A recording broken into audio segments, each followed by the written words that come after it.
Hola a todos, bienvenidos a un nuevo video de repaso online de la sección de electrocardiografía. Mi nombre es Darwin Serrano, soy interno de medicina y tras haber analizado en el video anterior el electrocardiograma normal y su rutina básica de interpretación, proseguiremos con ciertas patologías que son electrocardiográficamente comunes. En este cuarto video hablaremos de las bradiarritmias. En primera instancia, hablaremos de las generalidades de las bradiarritmias y posteriormente nos enfocaremos en dos principales enfermedades, la bradicardia sinusal y los bloqueos atrioventriculares y sus distintas subdivisiones. Finalmente, se presentará un algoritmo para enfrentar de buena manera y realizar un correcto diagnóstico de estas alteraciones en el trazado electrocardiográfico. Para comenzar es necesario definir una bradiarritmia y esta de forma totalmente arbitraria se define como una frecuencia cardíaca menor a 60 latidos por minuto en el paciente adulto. Recordar que el paciente pediátrico y por lo general el paciente adulto mayor presentan límites de frecuencia cardíaca que son un tanto distintos.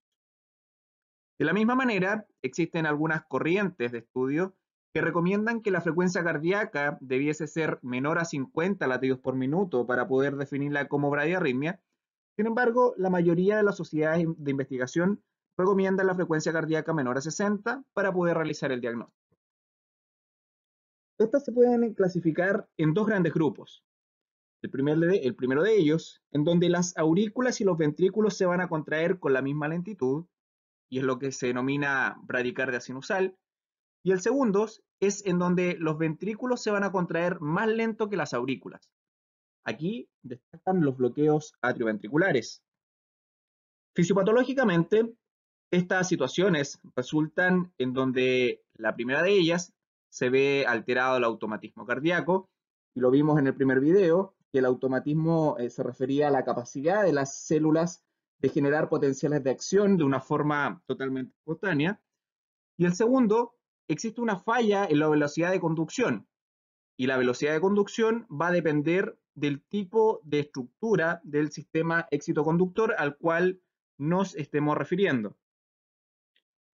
Es importante mencionar que en el electrocardiograma nos debemos enfocar y debemos analizar de buena manera tanto la onda P como el intervalo PR para poder distinguir si existe alguna alteración y diagnosticar las enfermedades que veremos a continuación. La primera de ellas es la bradicardia sinusal y esta, en términos generales, se define a un ritmo sinusal regular en que el nodo sinoatrial va a descargar a menos de 60 latidos por minuto. Este tipo de bradiarritmia corresponde a la más frecuente en la población general. Y como se esquematiza en la siguiente diapositiva, el nodo sinoatrial va a actuar como un automático que en esta patología va a estar alterado. Por lo tanto, pasamos esquemáticamente de un nodo sinoauricular que está feliz a un nodo sinoauricular que está triste o básicamente enfermo. Las características electrocardiográficas de este tipo de bradiarritmia principalmente corresponden a un ritmo sinusal regular, bien, con una frecuencia cardíaca menor de 60 latidos por minuto, con un ritmo, como ya lo mencioné, regular y unas ondas P que van a ser redondeadas, positivas en D2 y que preceden a cada complejo QRS, asociado además a un intervalo PR que es normal y constante, y el complejo QRS va a ser estrecho, a menos que exista una comorbilidad que no enfatizaremos en esta presentación. En resumen, el electrocardiograma de una bradicardia sinusal es idéntico a un ritmo sinusal, excepto que presenta una frecuencia cardíaca menor a 60 latidos por minuto. En la siguiente diapositiva se presenta un trazado electrocardiográfico correspondiente a un dedo largo, el cual procederemos a interpretar tal como se definió en el video anterior. Debemos en primera instancia ver qué tipo de ritmo es, si es un ritmo regular o un ritmo irregular, y para eso analizamos el intervalo RR. Vemos claramente que existe un intervalo RR regular en todos sus componentes, por lo tanto tenemos un ritmo regular. Posteriormente debemos definir la frecuencia cardíaca y existen básicamente dos métodos, bien, dos métodos rápidos para poder diagnosticar la frecuencia cardíaca. Y en este caso utilicé en donde se divide 1500 en la cantidad de cuadritos pequeños y me da una frecuencia cardíaca de 71 latidos por minuto. Posteriormente analizamos la onda P, que como vemos es una onda P redondeada, positiva en D2, sin ninguna alteración, por lo tanto consideramos que es una onda P sinusal. Luego analizamos nuestro intervalo PR, el que debe ser normalmente menor a 0.2 segundos, y en este caso también tenemos un PR que es normal.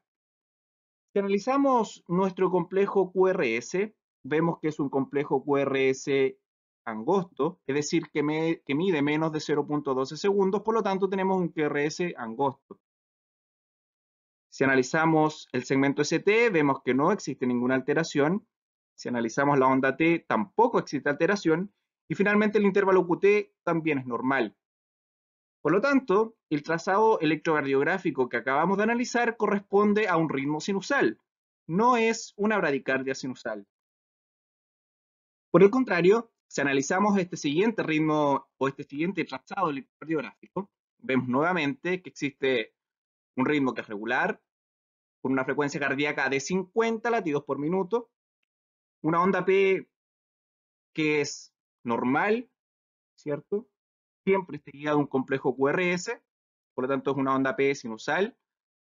Nuestro intervalo PR es un intervalo PR que mide incluso justo 0.2 segundos, ¿ya? Por lo tanto es un PR que está normal. Nuestro complejo QRS también es un complejo QRS angosto, que mide menos de 0.12 segundos, sin ninguna alteración, por lo tanto es un QRS normal. Nuestro segmento ST no tiene supra ni infraniveles ni ningún otro tipo de alteración.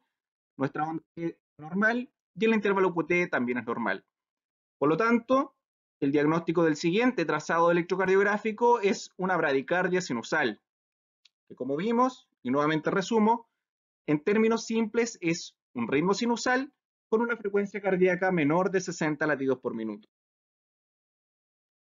¿Cuáles son las causas principales de la bradicardia sinusal? Podemos dividirlas en causas fisiológicas, en causas farmacológicas y en causas intrínsecamente patológicas.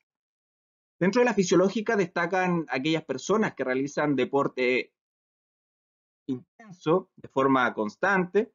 También la bradicardia sinusal se puede presentar en pacientes en personas durante el sueño y en aquellas personas que presentan una sobreestimulación vagal. Siempre en un paciente que presenta alteración del ritmo, debemos preguntar por el uso de ciertos fármacos, principalmente el beta-bloqueo, los antagonistas del calcio y la digoxina. Y dentro de las causas intrínsecamente patológicas, tenemos el infarto o el miocardio que compromete la coronaria derecha. Podemos también eh, diagnosticar una bradicardia sinusal en pacientes que presentan desaturaciones o francamente hipoxia, pacientes que presenten hipertensión endocraneal, y ya vemos que dentro de la triada de Cushing, la bradicardia sinusal es un componente que realiza el diagnóstico, la hipotermia e incluso alteraciones tiroideas como el hipotiroidismo. En general, los pacientes con bradicardia sinusal se van a presentar de forma asintomática. Sin embargo, en caso de que el paciente presente síntomas, los que incluso pueden corresponder a síntomas de compromiso, síntomas o signos de compromiso hemodinámico, como por ejemplo alteración de conciencia, disnea, francamente hipotensión, dolor torácico de tipo anginoso o signos de mala perfusión periférica. Y en estas circunstancias, el paciente en el servicio de urgencia se le debería iniciar un tratamiento en primera instancia farmacológico y escalar a medida a medida que vamos evaluando la respuesta. Una vez analizada la bradicardia sinusal, analizaremos el bloqueo atrioventricular y sus distintos componentes. En términos generales, vamos a definir el bloqueo atrioventricular como aquel bloqueo atrioventricular, valga la redundancia, en que los latidos auriculares son conducidos con un retraso o francamente no son conducidos a los ventrículos en ausencia de periodo refractario fisiológico del nodo atrioventricular. Electrocardiográficamente, Este tipo de trastorno se evidencia con un alargamiento del intervalo PR por más de 0,2 segundos. Tradicionalmente, el bloqueo atrioventricular puede ser definido de una forma anatómica en relación a las de His, pero lo más frecuente es que se clasifique según sus alteraciones electrocardiográficas. Y según esto, los podemos clasificar en bloqueos atrioventriculares de primer grado, bloqueos atrioventriculares de segundo grado y bloqueos atrioventriculares de tercer grado. A medida que avanza la presentación, iremos diciendo las principales características de cada uno de ellos. En relación al bloqueo atrioventricular de primer grado, tenemos que cada impulso auricular va a ser conducido a los ventrículos, pero con una rapidez menor de la normal. Es por esto que se va a observar un intervalo PR que va a ser mayor a 0,2 segundos de una forma constante. Y hacemos la analogía de lo que sucede en carretera cuando uno va a gran velocidad, ¿cierto? Y es de alguna manera detenido por un control policial, donde uno realiza por lo general, un freno bastante brusco para poder ser controlado. Dependiendo de si todo está normal, está todo en orden, uno puede seguir en carretera o va a ser bloqueado ahí de una forma permanente. Dentro de las características electrocardiográficas del bloqueo atrioventricular de primer grado, vemos que la frecuencia cardíaca puede estar normal o puede estar disminuida, con una onda P normal, que siempre va a estar seguida de un complejo QRS, pero tenemos un intervalo PR mayor a 0,2 segundos de una forma constante, ¿ya? Seguido, como ya lo dije, de un complejo QRS que por lo general va a ser angosto, es decir, por lo general va a ser normal. Si analizamos el siguiente trazado electrocardiográfico, vemos que tenemos un intervalo RR regular, por lo tanto lo clasificamos como un ritmo regular. Tenemos una frecuencia cardíaca de 85 latidos por minuto. Si analizamos la onda P, es una onda P de morfología normal, positiva en D2, bien, sin ninguna alteración evidente, por lo tanto es una onda P sinusal. Y ahora analizamos el intervalo PR. No se ve claramente la subdivisión de los cuadros grandes, pero este es un intervalo PR que es mayor a 0,2 segundos. Es mayor a 0,2 segundos en el primer intervalo PR, mayor a 0,2 segundos en el segundo intervalo PR, en el tercer intervalo PR, en el cuarto y en el quinto intervalo PR. Por lo tanto, tenemos un intervalo PR mayor a 0,2 segundos de forma constante. Si analizamos nuestro complejo QRS, vemos que es un complejo QRS angosto, menor a 0,12 segundos, que no presenta ninguna mayor alteración o ninguna alteración evidente, por lo tanto es un QRS angosto. Nuestro segmento ST está normal, nuestra onda T es normal y no existe alteración del intervalo QT. Por lo tanto, el diagnóstico de este trazado electrocardiográfico es un bloqueo atrioventricular de primer grado. Las causas principales del bloqueo atrioventricular de primer grado pueden ser trastornos fisiológicos que se presentan en personas sanas sin ninguna enfermedad. Y lo importante es que este tipo de bloqueo no posee un riesgo de progresar a un bloqueo de mayor connotación o un bloqueo de mayor grado. Sin embargo, existen algunas causas que son patológicas, como por ejemplo la hipertonía vagal, nuevamente el uso de fármacos, como ya lo dije, beta bloqueo, antagonista de los canales de calcio o dioxina, e incluso se podría presentar en un paciente que está cursando con un infarto agudo del miocardio de la pared inferior. Incluso pudiese presentarse este tipo de bloqueo en pacientes que están cursando un cuadro inflamatorio del miocardio, como es la miocarditis. Nuevamente, al igual de lo que sucede con la bradicardia sinusal, el bloqueo atrioventricular de primer grado, por lo general, se presenta de forma asintomática, y en el caso de presentar síntomas o sospecha de algún tipo de causa patológica, debemos realizar seguimiento. Ahora, es importante destacar que existe un tipo de bloqueo llamado bloqueo trifascicular, el cual se define como la presencia de un bloqueo atrioventricular de primer grado, asociado a un bloqueo de rama derecha de las de His y asociado a un hemibloqueo anterior o posterior de la rama izquierda de las de His. Cuando se diagnostica este bloqueo trifascicular, debemos indicar marcapasos permanente en el paciente. Y de hecho, es una indicación de marcapasos permanente en un paciente con este diagnóstico. Ahora nos enfocaremos en los bloqueos atrioventriculares de segundo grado. Este tipo de bloqueo es definido como aquel trazado electrocardiográfico en que solo algunas ondas P no van a ser conducidas. Esto se produce debido a que ocurre un bloqueo intermitente de la conducción entre las aurículas y los ventrículos.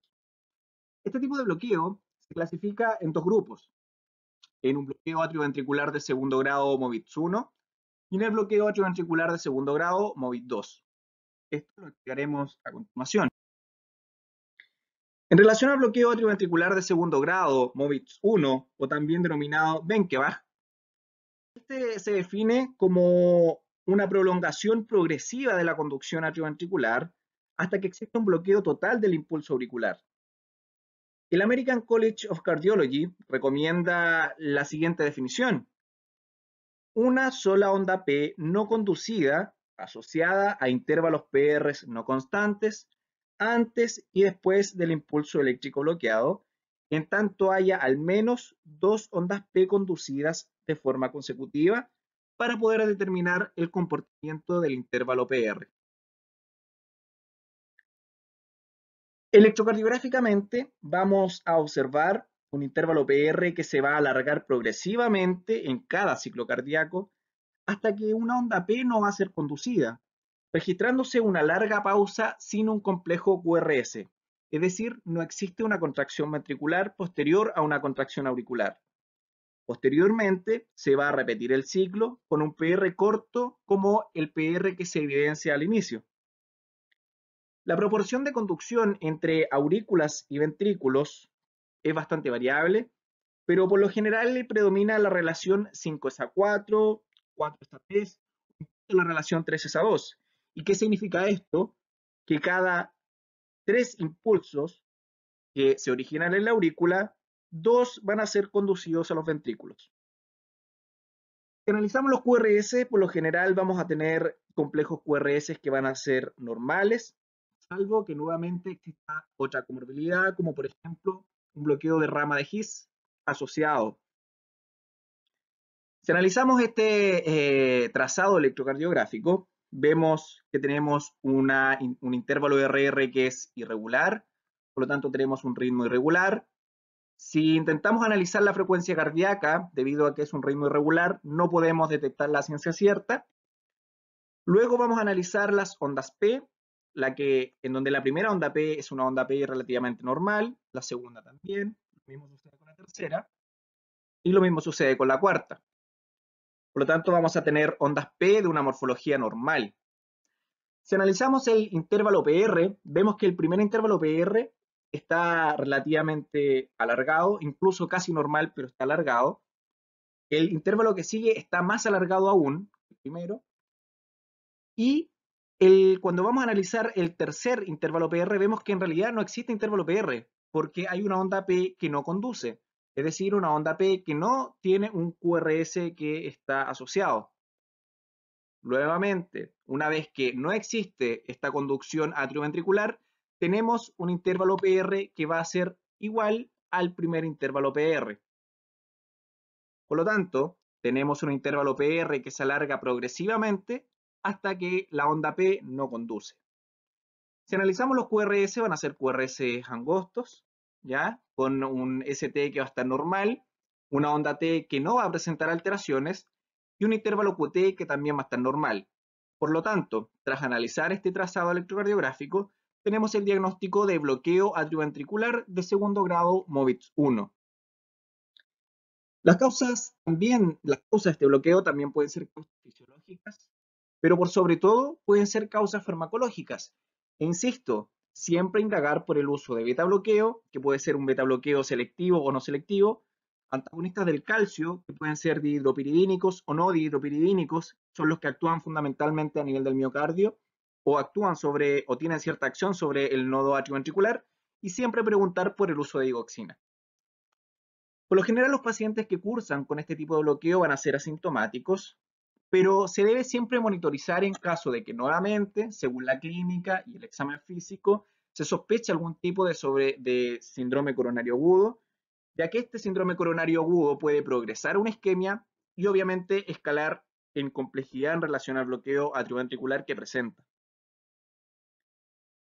En relación al bloqueo atrioventricular de segundo grado, o MOVID 2, lo vamos a definir como la aparición de una sola onda P que no va a estar conducida, asociada a intervalos PR que van a ser constantes antes y después de un solo impulso que no va a estar conducido. Bien, por lo tanto, este esquema representa, a grosso modo, cómo actuaría el nodo atrioventricular, en donde algunos impulsos cardíacos que son originados en el nodo sinoatrial van a ser conducidos y otros van a ser bloqueados. En el electrocardiograma, vamos a encontrar una onda P normal que de forma brusca no va a conducir, con ausencia de QRS de forma intermitente, con un intervalo PR que por lo general va a ser constante, y un QRS que por lo general, a diferencia del otro tipo de bloqueo, de los otros tipos de bloqueos, va a ser un QRS ancho, ya mayor a 0.12 segundos. ¿Y esto por qué? Porque por lo general va a haber, además de este tipo de bloqueo ventricular, va a existir un bloqueo de rama del GIS de forma intraventricular. La relación de la conducción atrioventricular por lo general va a ser de predominio 4s3 o 3s2. Dicho esto, analicemos el siguiente trazado electrocardiográfico. El intervalo RR por lo general va a ser regular, pero dado que existe una ausencia de complejo QRS posterior a onda P, nos da la impresión de que es un ritmo irregular. La frecuencia cardíaca, nuevamente, no la podemos analizar dado que es un ritmo irregular y no existen las condiciones o criterios para poder identificar una correcta frecuencia cardíaca. Si analizamos la onda P, es una onda P que en primera instancia no conduce, en una segunda instancia conduce, pero la tercera onda P no conduce. Luego la onda P conduce, conduce, no conduce, conduce, conduce y probablemente nuevamente no conduzca. Por lo tanto, vamos a tener una onda P con una morfología normal, positiva en D2, con una ausencia de conducción de una forma intermitente. Si analizamos el intervalo PR, es un intervalo PR en donde existe intervalo PR normal, ¿cierto? Menor a 0.2 segundos, pero está alargado cuando no existe una conducción ventricular, si es que considerásemos ahí el intervalo PR. Bien, lo mismo sucede en las contracciones auriculares y ventriculares siguientes. Por lo tanto, en términos generales, si considerásemos estos dos primeros intervalos PR, consideraríamos un intervalo PR que va a ser constante. Ahora, si analizamos el complejo QRS, a simple vista vemos que es un complejo QRS ancho, ya mayor a 0.2 segundos, que en primera instancia está relacionado con una onda P, en la segunda también, pero en la tercera onda P dijimos que existía una ausencia de complejo QRS, ¿ya? En el cuarto va a existir QRS, luego QRS y luego nuevamente hay ausencia del complejo QRS. Por lo tanto, vamos a tener un complejo QRS generalmente ancho que se encuentra ausente de manera intermitente. El segmento ST va a estar normal, nuestra onda T no tiene alteraciones y el intervalo QT también está normal. Por lo tanto, este trazado electrocardiográfico corresponde a un bloqueo atrioventricular de segundo grado MOVID 2. Las causas de este tipo de bloqueo casi siempre van a ser causas patológicas, ¿ya? O sea, va a existir una enfermedad que está causando este tipo de bloqueo. Y principalmente corresponde a extensas lesiones de las ramas fasciculares de las de His, que pueden ser secundarias a un infarto agudo del miocardio anterior, o puede también ser secundaria a ciertas causas degenerativas del sistema excitoconductor. La importancia clínica de este tipo de bloqueo es que tiene el riesgo de progresar un bloqueo atrioventricular de tercer grado o bloqueo atrioventricular completo. Bien, por tal motivo, es importante instalar marcapaso externo transitorio si el paciente se presenta en el servicio de urgencia, sobre todo si tiene inestabilidad hemodinámica y no tiene una buena respuesta al tratamiento farmacológico inicial, pero lo más importante es que tiene indicación de instalar un marcapasos permanente. Finalmente tenemos el bloqueo atrioventricular de 3 grados, que se define como la forma más extrema del bloqueo cardíaco en donde el nodo atrioventricular no va a conducir ningún estímulo entre las aurículas y los ventrículos. Frecuentemente existen células marcapasos que van a ser ventriculares, los que van a estimular la contracción ventricular de una forma más lenta que la conducción originada sobre el nodo atrioventricular. Electrocardiográficamente vamos a evidenciar una frecuencia auricular, es decir, unas ondas P, que pueden ser regular o irregular dependiendo del ritmo de contracción de la aurícula. Por lo general, las ondas P van a ser superiores o con mayor frecuencia, ¿ya?, a la contracción ventricular, es decir, a los complejos QRS. Va a existir una disociación atrioventricular completa, en donde la actividad auricular y ventricular va a ser completamente independiente. Es decir, las ondas P no se van a relacionar con el complejo QRS. Según las características del complejo QRS, podemos también inferir el nivel en donde ocurre la alteración cardíaca.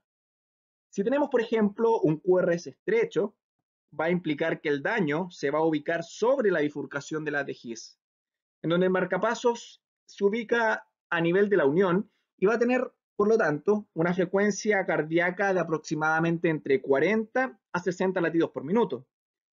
Por el contrario, si tenemos un complejo QRS que es ancho, el bloqueo se va a producir bajo la bifurcación de la de His y el marcapasos ventricular va a generar una frecuencia de contracción ventricular que va a ser menor a los 40 latidos por minuto.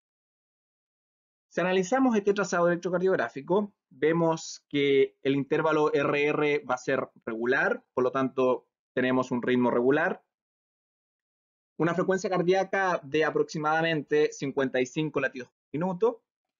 Y aquí comienza el primer problema. Si analizamos las ondas P, vemos que la primera onda P está posterior a un complejo QRS y previo a ese QRS no existe ninguna onda P. Bien. La segunda onda P es relativamente más fisiológica porque se encuentra antes del complejo QRS, pero la tercera onda P no tiene un QRS que le siga, o si le sigue, está bastante más adelante. La cuarta onda P está posteriormente o inmediatamente posterior a la onda T, ya eso tampoco es fisiológico. Y nuevamente vemos una onda P que está posterior al complejo QRS. Por lo tanto, nuestras ondas P van a tener una actividad errática y completamente independiente del complejo QRS. Eso ya es llamativo. Si analizamos el intervalo PR, bien, vemos que es un PR aparentemente normal. Sin embargo, es un PR no evaluable, dado a que no existe una consistencia y una constancia de este intervalo PR en el trazado electrocardiográfico. Ahora, si analizamos el complejo QRS, vemos que es un complejo QRS angosto, menor a 0.12 segundos, ¿bien? Pero que nuevamente no tiene ninguna relación con la onda P. Por lo tanto, se infiere que la contracción miocárdica ventricular es totalmente independiente de la contracción miocárdica auricular. Bien, en este caso tenemos un QRS que es angosto, pero que está disociado en relación a su onda P. Dijimos entonces, y se puede inferir, que el nivel de lesión está sobre la bifurcación de las de His. Finalmente tenemos un ST que está normal, una onda T que también está normal y un intervalo QT que no tiene alteraciones. Por lo tanto, nuestro diagnóstico final de este electrocardiograma es un bloqueo atrioventricular de tercer grado. Las causas de este tipo de bloqueo siempre, nuevamente, van a ser patológicas. Y las más comunes son el infarto agudo del miocardio que compromete el territorio de la arteria coronaria derecha, que irriga el nodo atrioventricular, algún daño estructural del sistema de conducción cardíaco, e incluso pueden existir causas congénitas, pero estas causas son bastante menos comunes que las otras dos mencionadas previamente. Clínicamente, estos pacientes se presentan en el servicio de urgencias con inestabilidad hemodinámica e incluso electrocardiográficamente se pudiesen presentar con ciertos periodos de asistolía.